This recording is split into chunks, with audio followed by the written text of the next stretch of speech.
In a meadow in Valley Forge, the echo of commands barked out in German could be heard. The remains of the cold, difficult winter of 1778 hung over the valley. This valley birthed the American Army and soon our country. Here was both encouragement and warning to our future generations of unacknowledged lesbians, gays, bisexual, and transgender patriots who served our country. These are their stories. In 2011, the Don't Ask, Don't Tell law was repealed. After many years of self-unparalleled opposition and personal anguish, repeal came about through the long determination of gay men and women to serve openly, equally, honorably, and proudly. With the work of some remarkable individuals, we made that happen. Gays began serving openly and with surprising acceptance by their fellow service members. I'm Steve Loomis, and in my case, I fought my discharge from the Army for being gay for over 9 years. When my case was scheduled in Federal Court of Claims near the White House, I crossed Lafayette Square that morning and glanced up at a large heroic monument of soldiers in Revolutionary War uniforms. As the war for American independence faltered in the winter of 1778, George Washington and the man honored by that monument worked to keep the Continental Army together as an effective fighting force. The soldier on the monument was Major General Baron Frederick von Steuben. Having myself served as an Inspector General, I knew George Washington made this young Prussian officer our Army's first Inspector General. Recommended by Benjamin Franklin, the Continental Congress commissioned him as a general. He joined Washington at Valley Forge, where he immediately began work on the food shortage, dysentery, discipline, and the upcoming end of enlistments that threatened the Army. He started training 100 men to be sent to their regiments to train more men, and writing the Army's first manual of military drills.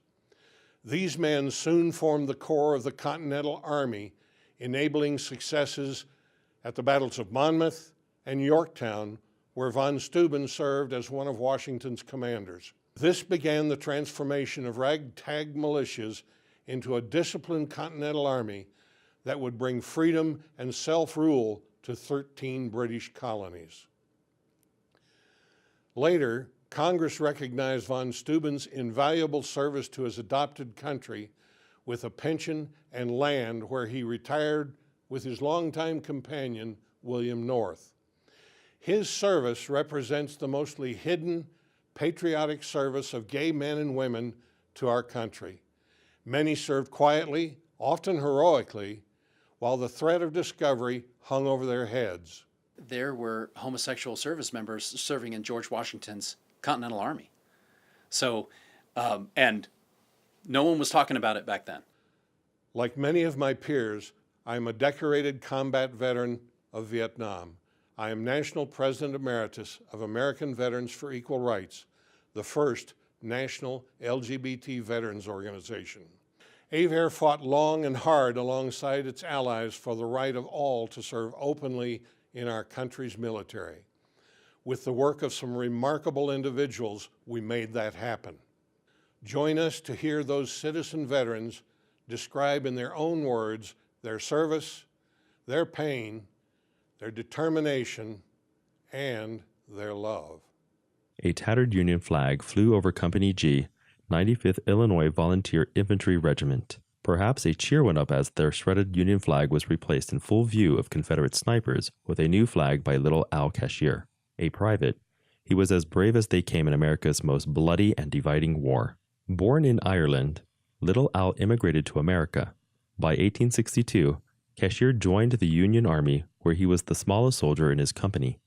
His fellow soldiers felt him an effeminate, quiet soldier who often smoked a pipe and slept apart, but glad he did their laundry and mending. He survived the Siege of Vicksburg, the Red River Campaign, and the Battle of Atlanta. As a veteran of the Grand Army of the Republic, Little Al reunited post-war with his comrades, had a pension, bank account, and voted long before women in the United States were able to do so. It was not until 1914 he was diagnosed with dementia. Placed in a psychiatric hospital, he was physically inspected and found to be female, required to wear a dress and be treated as a woman. Little Al died a year later. By World War II, a ban on gays forced those serving to hide their orientation. While many did serve, some were discovered and lost their careers. Because of the stigma and shame attached to homosexuality, few gays fought their discharges. If they weren't imprisoned, they quietly left the service and frequently did not come out to family, friends, or employers. Few resources existed to protect, assist, or support them. The American Psychiatric Association labeled homosexuality as a mental disorder. Gays hid, which led much of the country to believe there were few gays and that there were no gays in our town. As a wider civil rights movement grew following World War II, this changed as some individuals and groups began to organize and speak out about the rights of LGB. From the shadows, a few brave gay activists began to appear. Many gay veterans of World War II came home and began to settle in urban areas, including Greenwich Village in New York City. A young Jewish World War II veteran, Frank Kameny, had served in the Army in Europe. He returned to graduate with a PhD in astronomy from Harvard when he was discovered to have been previously arrested in a San Francisco undercover sting. He was fired from his civilian job with the Army Map Service. Though unsuccessful, Frank was the first to pursue a civil rights claim in a U.S. court based on sexual orientation. He worked with the Daughters of Bilitis and New York's Mattachine Society to help organize some of the earliest public protests. He encouraged the American Psychiatric Society to remove homosexuality from the Diagnostic and Statistics Manual as a mental disorder. When they did in 1973, he proclaimed it the day, "We were cured en masse by the psychiatrists," and was the first open gay to run for Congress. In the late 1960s, political and social movements grew, including the Civil Rights Movement and the Anti-Vietnam War movement. This emboldened other groups to act, and in Greenwich Village, a routine New York police raid on the gay Stonewall Inn rapidly led to a riot by the patrons, mostly drag queens, transgender, male prostitutes, and homeless young men. The subsequent protests of the police action grew into what soon became an open gay rights movement. On 28 June 1970, the first anniversary of the Stonewall riots, gays marched from Christopher Street to Central Park, while simultaneous pride parades were held in Los Angeles and Chicago. A public gay liberation movement was forming across the nation. I think I knew that I was different from probably the age of 12, although I didn't know how to express that. I went from my destroyer to a spot at the Defense Contract Administration Service Region in New York City. I was there during the Stonewall riots. I didn't take part in them. But I was curious, and again, I was doing some exploration, but I was being very, very cautious. Frank Kameny knew the importance of public persona and worked to find a service member with a spotless record to challenge the military ban on homosexuality. He found Leonard Matlovich, a sergeant in the Air Force who earned a Purple Heart and Bronze Star in Vietnam. When he outed himself to his commanding officer, he ended up on the front of Time magazine in 1975 as he fought his discharge. Matlovich accepted a financial settlement and continued his gay activism work until his death from AIDS in 1988. Engraved on Matlovich's tombstone is, "When I was in the military, they gave me a medal for killing 2 men and a discharge for loving one."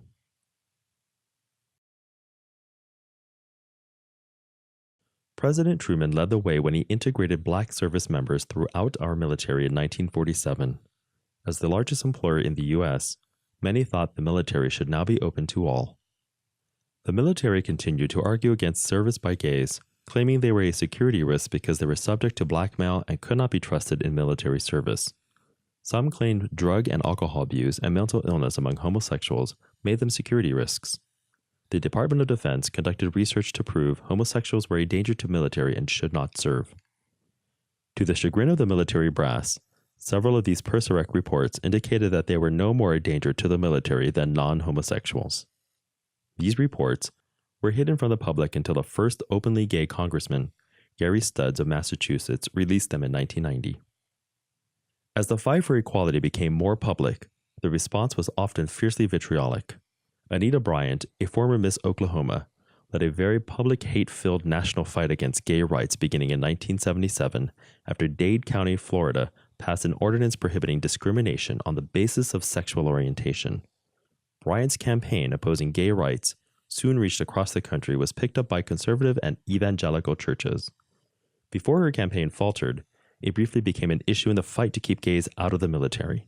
I knew that I was gay, and I had no idea how to react to the very male environment that I was placed into. I called my parents when I found out I was being discharged, both of them being very military oriented. I was disowned. It was the most traumatic experience of my life. When I found out I was being discharged, I went to the emergency room. Fortunately, I met a gay doctor there who was closeted, but he said there's nothing wrong with being gay. You know, you just have to learn to adapt, and you'll find support systems. When I was 4 years old, I figured out that I wasn't a regular boy. And part of the reason I originally went into the Navy was to help hide the fact that I wasn't regular. So I went Superboy. Was the youngest engineering watch supervisor in the Navy at the time. And if I'd have stayed in, I'd been the youngest chief petty officer in the Navy at the time. After our 25th anniversary is when Penn shared with me that he was not all entirely male, I guess one would say. At that time, there was no Caitlyn Jenner, Renee Richards, and one other that was a transgender person. I had friends who told me I should seek professional help to get me through this. Finally did. When I did, the wonderful gal, her goal was to help me get through the situation, get through the divorce, and live my life. Well, that wasn't what was in my mind, and that's not what happened. We stayed together, and I think are more in love than we ever were. Dorothy and I have had a special marriage. Somewhat lesbian, somewhat heterosexual, somewhat bisexual. And so there were purges, there were witch hunts going on where they would start looking for gay people. And because we did what was called serving in silence. So every once in a while they'd catch two guys and they would interrogate them and lie to them and say, you're going to go to jail for the rest of your life, which was nonsense, unless you give us the names of everybody you know who's gay. And once they gave up the names in terror, they'd call them in and do the same thing. In those days, there were no women on ships, and these straight boys would get a little antsy about after 6 weeks at sea. And they would do this thing where they'd get a little rambunctious, and two guys would start wrestling on the deck. And they were releasing tension. It was not homoerotic. Anybody who thought it was would die if you mistook it for homoeroticism. They were releasing sexual tension, but it was in front of 30 other guys laughing and shouting and making catcalls. I never participated in that because I was afraid I'd get excited, and then I would be murdered. And so I had a reputation that was unintentional as the straightest guy around. So the officers were doing a witch hunt, and they called me in, and they said, Meyer, you're the only one we can be sure of.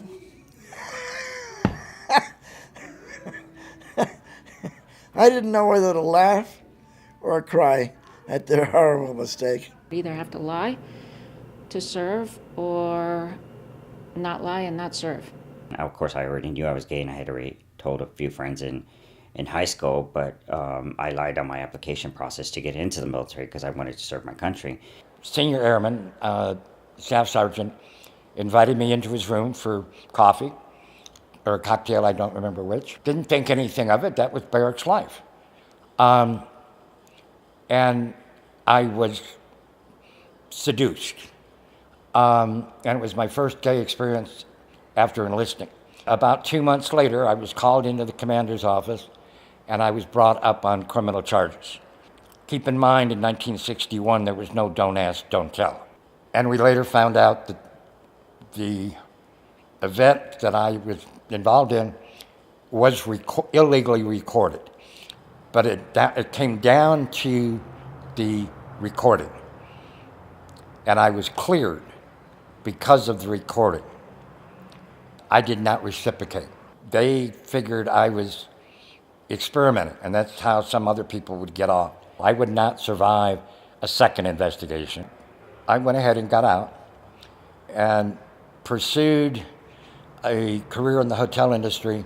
When I first joined the military, and I think I speak for a lot of people who joined the military around the same time that I did, there was an environment that was very, I don't know if homophobic is the right word, but I will say that it was an environment that was characterized by jokes, innuendos, language that was actually pretty harmful. And I think that many people who engaged in that type of environment, me included, didn't understand really what we were doing. And it was only later, as I stayed in the military and later as I matured, that brothers and sisters of mine who had been in the fight with me started coming out. And I started realizing that they were participating in that environment, in that culture, just as much as I did. But it had a completely different meaning for them, because while everyone else was just trying to adapt to this military culture, they were doing that just to survive. I can't even imagine the challenges that they faced. Knew something was different, tried a few things, was lucky not to get caught. Actually had my first encounter with my first partner. He said, "I am afraid for you." And I said, "Why?" He said, "Because you've become too comfortable with who you are." My name got dropped somewhere. I knew that there was one Lieutenant J.G. that was in the process of being court-martialed for being gay. This was in the late 70s, that the Navy did what we came to know as witch hunts. I tried to be as inconspicuous as I could be. It's one of those, you were a Navy officer during the day and you were someone else in the evening and on weekends. And there was a letter in my mailbox that the Naval Investigative Service wanted to see me. I made a decision at that point to, rather than go through court-martial and fight it, which would probably have been a losing battle, I agreed that I would resign my commission and walk away. I thought that what I did was the best decision for me at the time. It was a difficult one. We were also very fortunate in that the Admiral who led the Naval Regional Dental Center was a very caring and open individual, but I was still very, very careful. I would not go out to bars because you never knew when shore patrol would be out there and just waiting to catch someone. I went from a relatively safe space of the dental laboratory.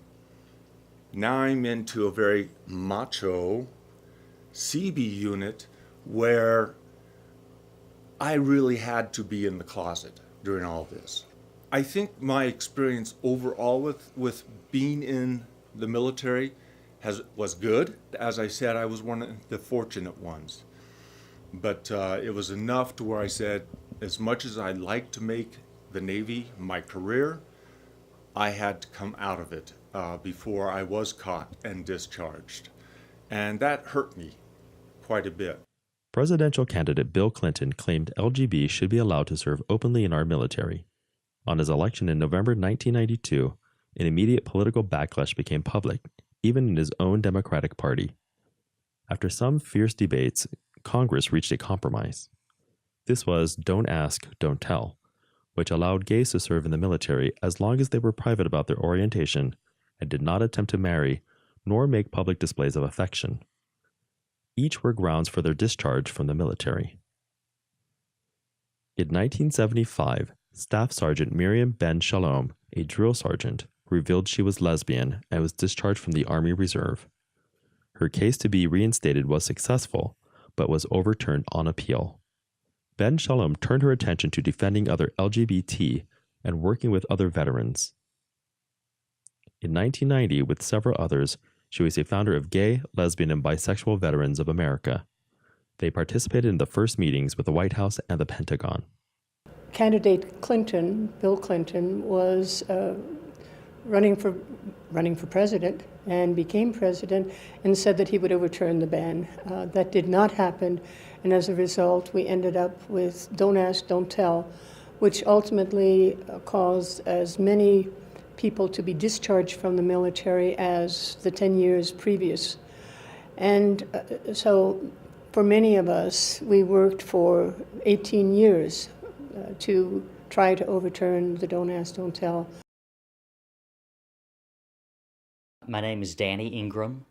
I served in the U.S. Army from 1988 to 1994. And I became one of the very first people to be discharged under Don't Ask, Don't Tell. I was serving in the military, in the Army, when Bill Clinton, as a candidate, announced that if elected, he would remove the ban against gay people serving in the military. I met Colonel Margaret Kammermeyer and Joseph Steffen from the Naval Academy, and they were such remarkable people, and they were stepping out to fight this battle. I really felt that I couldn't let such really distinguished individuals draw all the fire for what was my battle too. In 1992, I wrote a letter to my commanding officer coming out as a gay person because I wanted them to know that we were serving, that we were not a problem, and we had always been there. Of course, the compromise of Don't Ask, Don't Tell did not help me. I was discharged. And soon after that became involved with American Veterans for Equal Rights in working to overturn the new policy, which was called Don't Ask, Don't Tell. After I came out to my fellow service members and continued to serve with them, continued to do the job, their only negative feelings were, why hadn't I told them before? You cannot be true to a mission to defend freedom when you are burdened with policies that discriminate. And removing those discriminatory policies brought us as a military force and as a nation closer to that oath and that goal to be what the Constitution is all about. During, of course, going through the change of the law passing in 1993, and the implementation was difficult because, especially in the Marine Corps, attitude that we're the best or something, so we're not as accepting as other branches when there comes to social change in the military. So for me, it was very hard to hide who I was. Our feelings get the best of us, and sometimes I was attracted to some of my Marines, or I did feel lonely because I didn't have anyone in my life to share it with. But it never affected my work or my duty. To the ones I knew I could trust, I would confide in them and tell them that I was a gay man, and 10 out of 10 times they were accepting. Most people always ask that, what was it like to serve under Don't Ask, Don't Tell, or what was it like going into the military and having to lie? It's disheartening because, for one, you're already, breaking an honor code where you stand by for the traditions and the history of what the military branch or the armed forces has always represented itself for. In a way, in kind of a reversed way. I think what it does is that it makes us probably, instead of giving 100%, we're giving 150%. I think if people, saw that how good we were, then no one really suspected anything and thought that this is just a person who's not married for a reason because they're married to the military. As questions were raised about the right and ability of gays to serve, senior straight members of the military questioned the policy of preventing gays to serve in our military. All too often, they were highly qualified and served in valuable positions. Once the arson happened to him and information was turned over illegally, proving that he was gay, I took very seriously my duties as a sister. We have a long tradition as a military family. I have great-great-grandfathers that served during the Civil War. One was even a prisoner of war at Andersonville. 2 uncles that were career Navy. My father, was a retired lieutenant colonel in the Air Force. And Steve had served with distinction. 2 Bronze Stars, a Purple Heart. He didn't deserve what had happened to him. I was just as determined as he was that he would fight the government, and won. And I'm really proud of him. I'm very proud of him. This was a very important justice issue. And it's hard when it's someone you love and when it's your big brother and you respect him. And, he's earned 2 Bronze Stars and a Purple Heart for his country. It's hard for his sacrifice to be disrespected in that way. Don't Ask, Don't Tell was a real, it was not a compromise, it was a big blunder, and it shouldn't have never happened. I always hoped that would change, especially for my brother, so that he could be out in the military. I'm very proud of him. I think what he did was incredible because I think it was the military really tries to wear you down in cases like this. Steve stuck with it. I think it was 9 years that he had to fight it in court, and I was amazed that he was able to stick with it. Even though government officials and some military members claimed Don't Ask, Don't Tell brought better protections to gay service members, it, in many ways, caused the opposite. That prohibition against open service had the effect of singling out this group as not fit for service. Vigilante violence occurred against gays or those perceived to be gay. While many gays served quietly and unknown, several young men lost their lives at the hands of their fellow servicemen. In 1992, 23-year-old Seaman Alan Schindler was beaten to death in Sasebo, Japan, by a shipmate. Schindler had reported harassment to his chain of command, but there were no actions to stop the harassment. Seaman Terry Helvey received a life sentence, and the case became synonymous with the brewing debate over Don't Ask, Don't Tell. Private First Class Barry Winchell, a 21-year-old infantryman in the 101st Airmobile Division, he planned to apply for helicopter pilot's training. After visiting a nightclub off post in 1999 and dating Calpurnia Adams, a transgender woman, he began to be harassed. In their company area on 4th of July, he had a short fight and bested a fellow soldier. That night, while sleeping, the soldier beat Winchell with a baseball bat.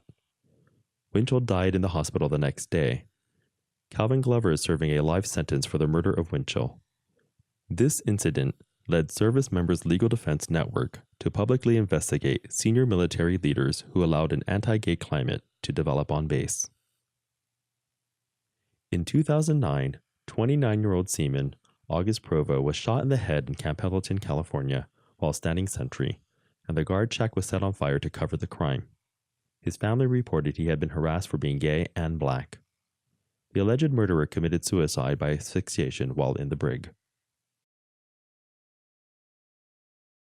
In 1998, the U.S. Navy discovered an AOL account that indicated a member of the Navy was gay. Without a court order, they found the person was Timothy R. McVeigh, a submarine chief of boat, and took action to discharge him. McVeigh challenged that action on the grounds the Navy violated privacy laws and the Don't Ask, Don't Tell law. The Navy settled and McVeigh retired with full benefits and was paid legal fees. He was the first to win a court case under Don't Ask, Don't Tell. I will say the one thing about being a gay man in the military, for me, it almost created like a split personality. I would come home from work at the end of the day and take my uniform off and very specifically put it on a hanger, stick it in the closet, and close the door so that Staff Sergeant Harry was no longer associated with me. Vice versa, when I went to work, I put the uniform on and the gay aspects of John Harry disappeared. I joined as a way to pay for college and ended up signing a piece of paper that said I couldn't be who I was while I was serving, and that was the Don't Ask, Don't Tell policy. I still signed anyway. I swore my oath, and I am very grateful that I did that.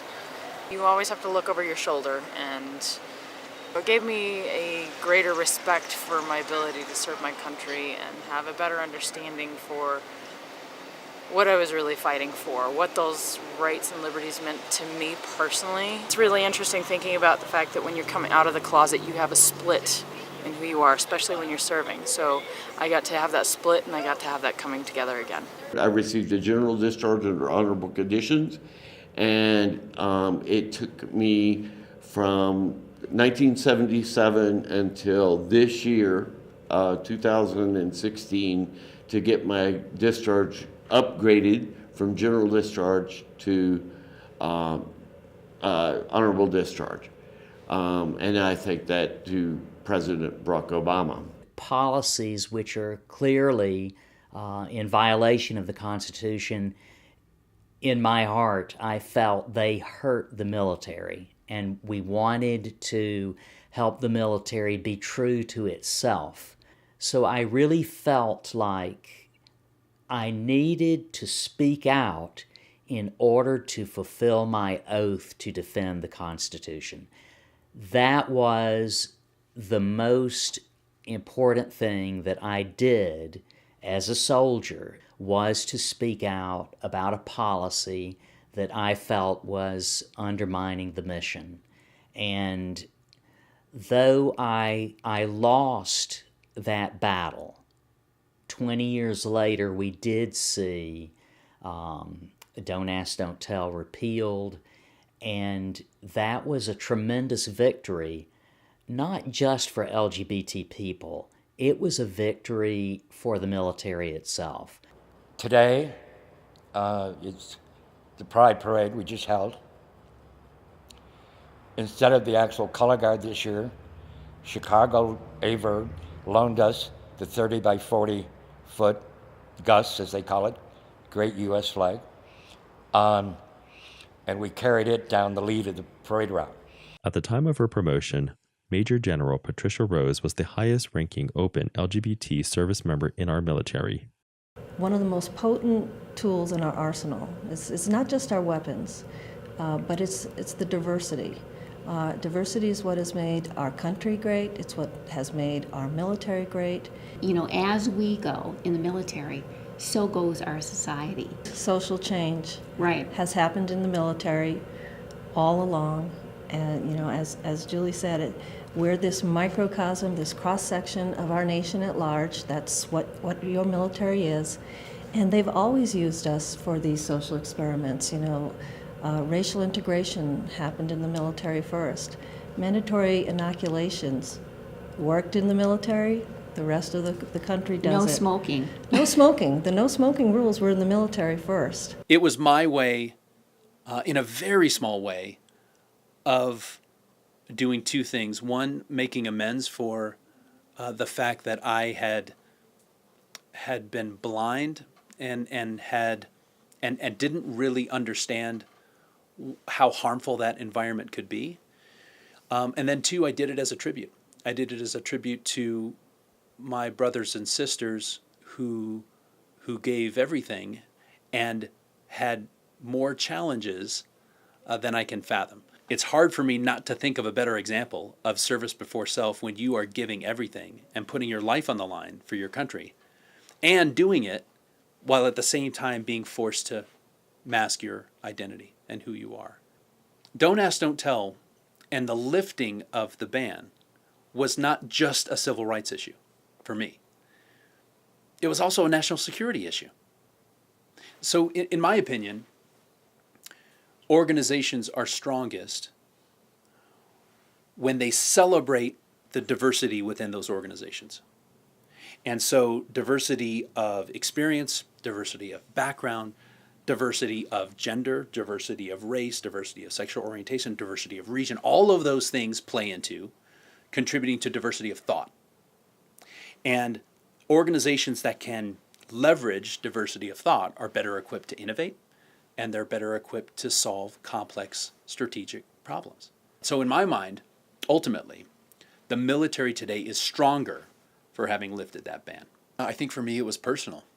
So if someone knows someone who is gay or lesbian, they are far more likely to embrace that and to be tolerant of policies that respect homosexuality. So for me it was very clear and cathartic when I realized that men and women with whom I had been serving and later came out had to keep that a secret because of our national policies.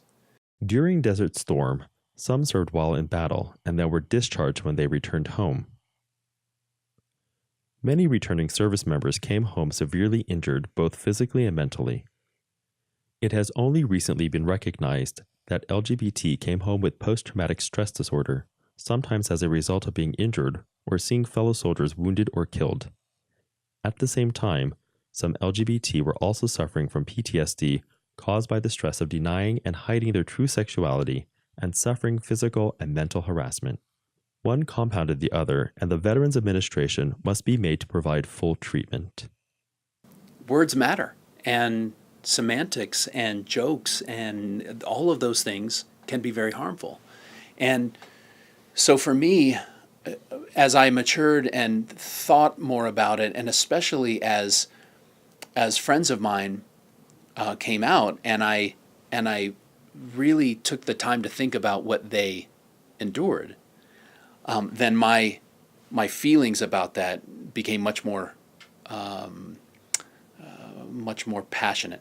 I looked at the military as an institution over the years and compared President Truman's 1948 decision to integrate the military racially and Governor Bill Clinton, running for president in 1992, pledging that his first act as president would be to allow gays and lesbians to serve openly in the military, and that hit a brick wall. Why was the military such a pioneering institution in terms of racial integration, and yet lagging behind the rest of society when it came to sexual orientation? So Truman's decision in 48 occurred 6 years before the Brown v. Board decision of the Supreme Court, and 16 years before the Civil Rights Act of 1964. So you could make an argument that the military was a pioneering institution in terms of racial integration. It wasn't seamless, and it came with a lot of turbulence, but the military did it.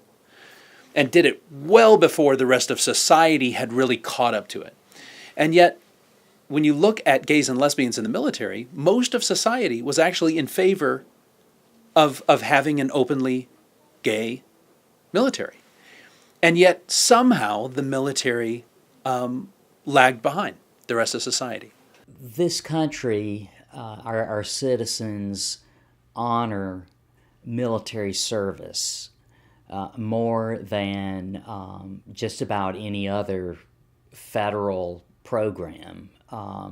And the men and women who have served our country deserve the very best that we can give them.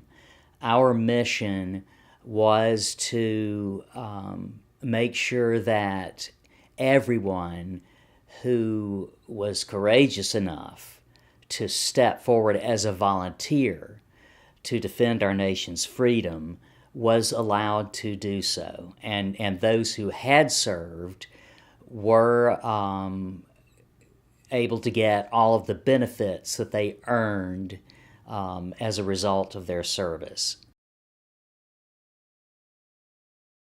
At the turn of the 21st century, many Americans were accepting LGBT and allowing gays to serve openly as a valuable part of our military team.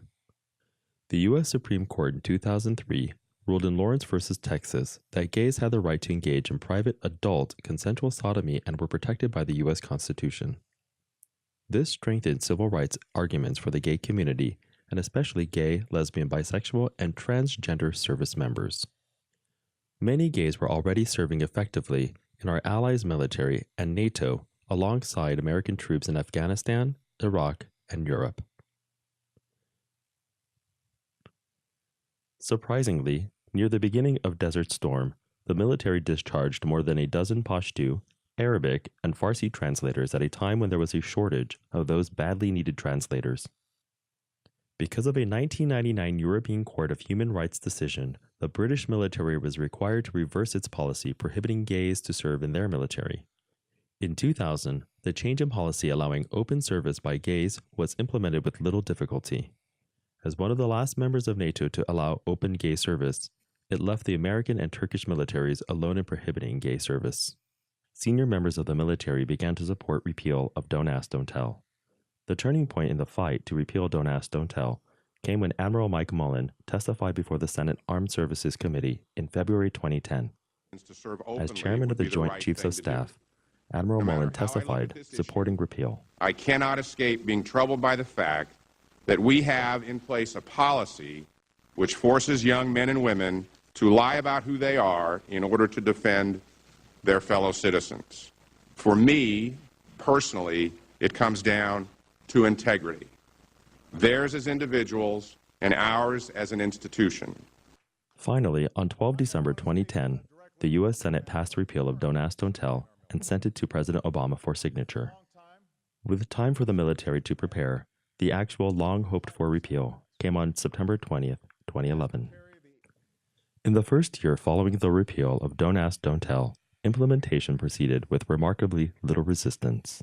You know, sometimes you don't know if your efforts make a difference until there was a young captain that came up and thanked me for my involvement in the effort for the repeal.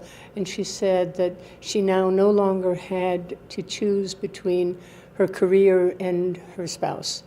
You know, we have succeeded on the one hand in overturning Don't Ask, Don't Tell. There's also the responsibility to those who served in the military and were rejected and were thrown out and may have gotten dishonorable discharges. To me, part of our responsibility ought to be to bring them along also, to assist in the upgrading of discharges, of validating their efforts. You know, Lambda Legal Defense and Education Fund and the Northwest Women's Law Center were, and the ACLU were the big organizations that helped. We also did know, and we said for many years to each other, that that Don't Ask, Don't Tell was going to be the genesis of marriage equality, that we would not be able to marry until Don't Ask, Don't Tell was repealed. And now I'm her wife. In the final analysis, love is love, and right. It will win out. Love will out. We met from two different services, and both of us were planning on military careers, so that was not going to be possible, obviously, once we found each other, because we'd never be stationed together. Right. But we sat down as a family and said, what are we doing? What are we doing? Are we going to put the relationship first, or are we going to put our careers first? Because it's a real conversation you have to have. We put the relationship first, and obviously it didn't do anything for your career.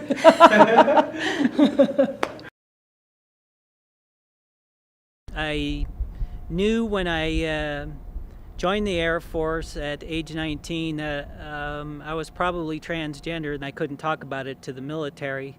And I kept that secret to the military for the entire 22 years I was in.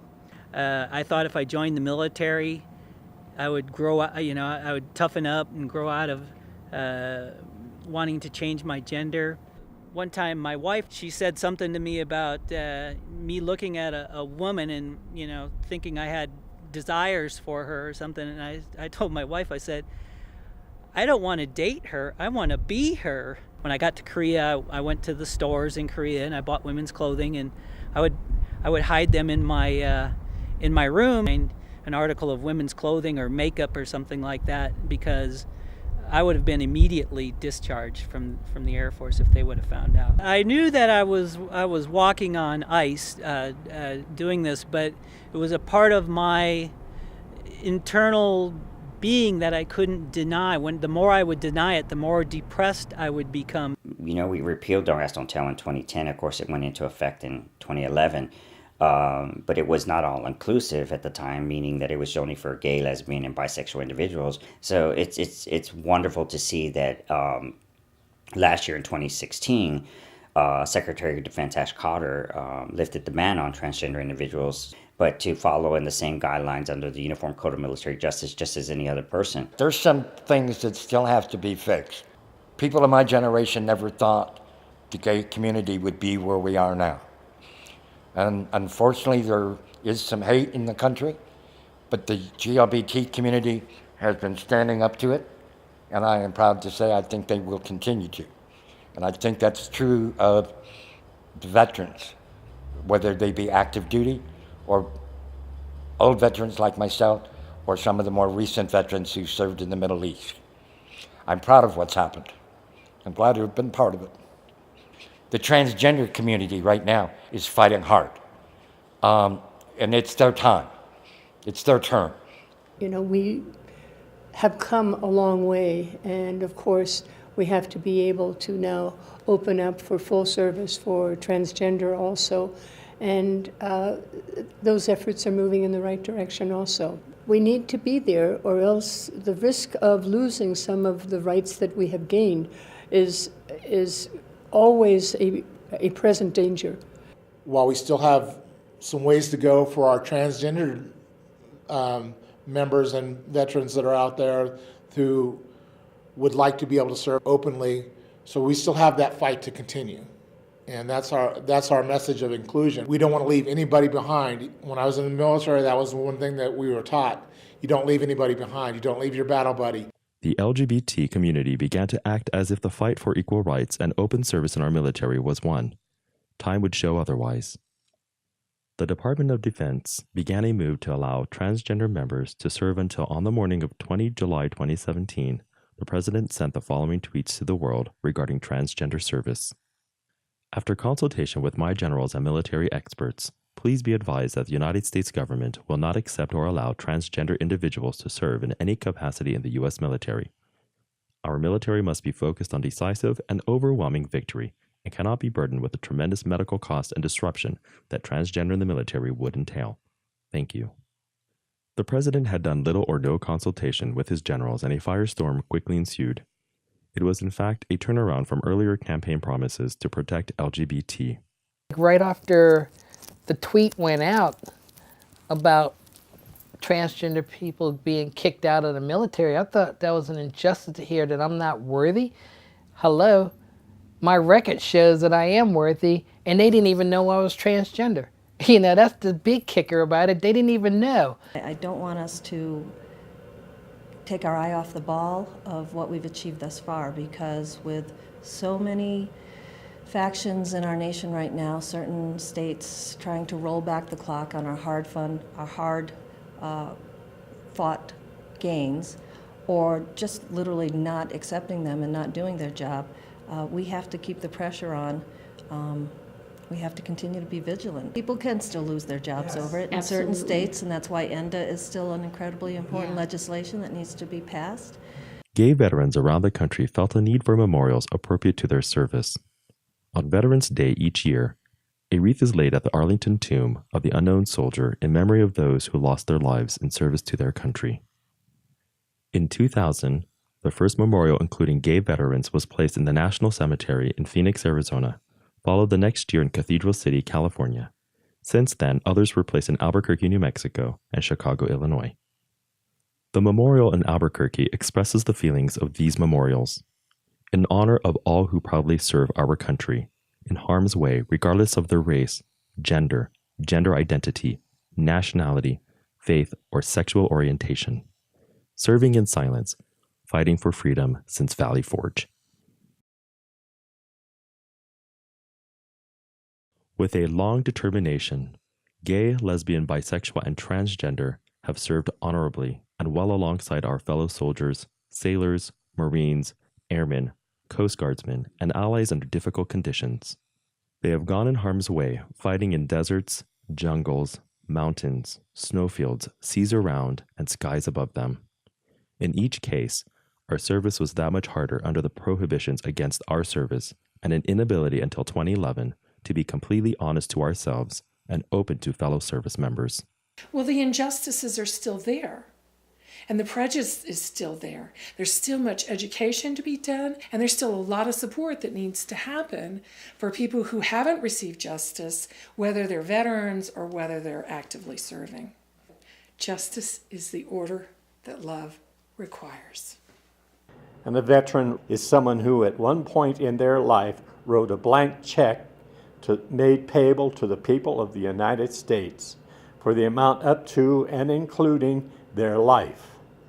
This is honor. The big things that we have to worry about now are finding those veterans who were discharged under Don't Ask, Don't Tell, and prior to that, and getting their veterans' benefits reinstated. We also have to work with the VA in helping them to develop programs specifically for LGBT veterans who have very unique needs, and making sure that all of our veterans are treated with respect and that their needs are met as efficiently as possible and with the high amount of respect that our veterans deserve.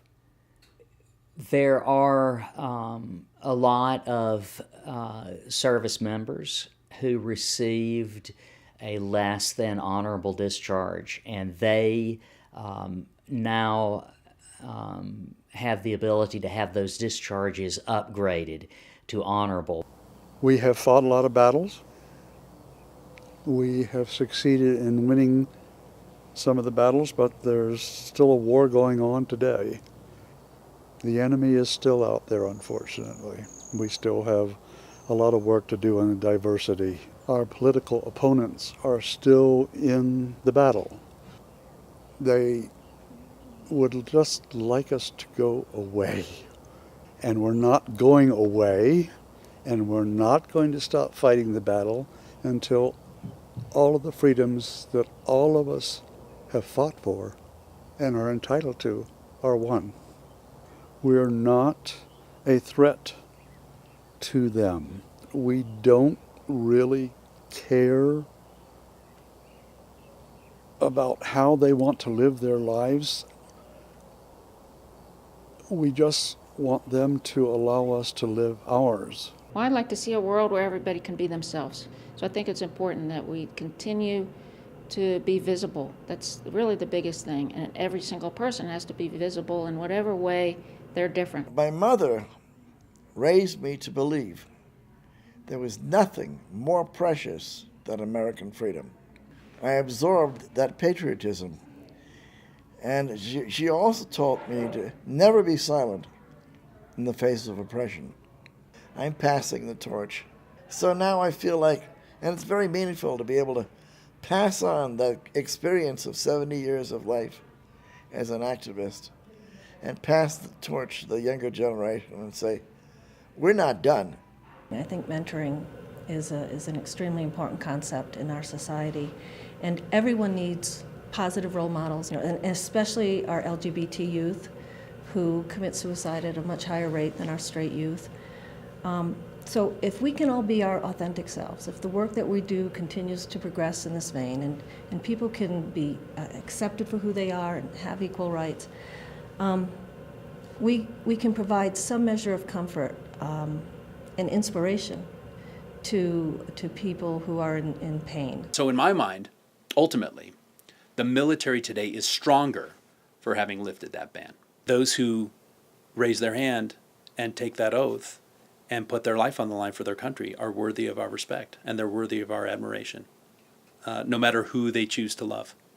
I think changing a policy is one thing, but changing a mindset and changing a culture is another thing, and that takes time. You know, I served 24 and a half years in the military, and the Air Force that I joined was a very different service than the Air Force I left. Like my colleagues, I was willing to put my life on the line for an ideal, an American ideal, and it was worth it. It was worth it for me to put my life on the line for that. But it's an ideal, and we've never actually been the perfect embodiment of that ideal, but we keep fighting for it, right? We keep fighting to get to that place. So until that happens, we should at least recognize that we're not there yet. Let us strive to achieve that, and let us fight to get to that place. Under the national leadership of allied LGBT groups, we are protecting our newly won rights in a changing political climate, fighting for the right of transgender service members to serve openly and the right for care provided our veterans by the Veterans Administration. We join our national allies to work for the passage of ENDA, the Federal Employment Non-Discrimination Act, and the right for all veterans and citizens to vote in our elections. Our fight continues. Our country owes a great debt of gratitude to the many lesbian, gay, bisexual, and transgender veterans and their allies who have served alongside our straight comrades since the founding of the Republic and our military. LGBT have continued faithfully to serve today and will do so into our future. Thank you for your support, and stay safe.